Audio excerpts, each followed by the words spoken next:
Tell us about this union story, though. Yeah, well, look, the Democrats used to rely on organized labor, and organized labor used to have a strong voice in the Democratic Party.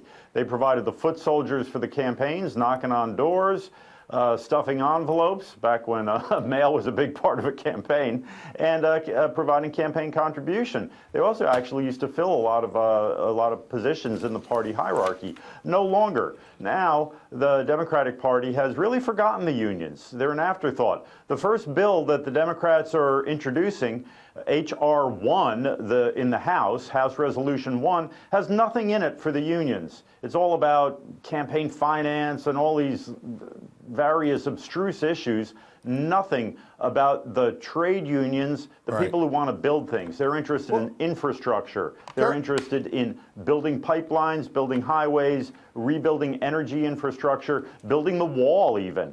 But you won't find any of that in the Democratic Party's agenda. Curtis, there's two things that occurs to me. The union workers voted overwhelmingly for President Trump, helping to turn some of those states that have voted for President Obama back to back.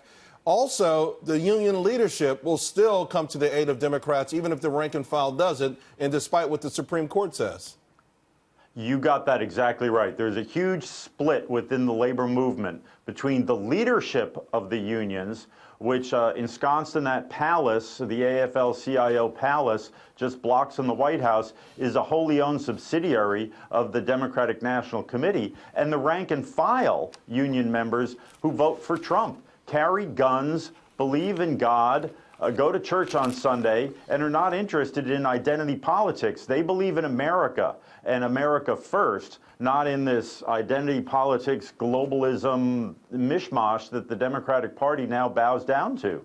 So it's amazing. I've got less than a minute to go, but it is amazing that the Democrat leaders now being more obvious about taking it for granted, isn't it?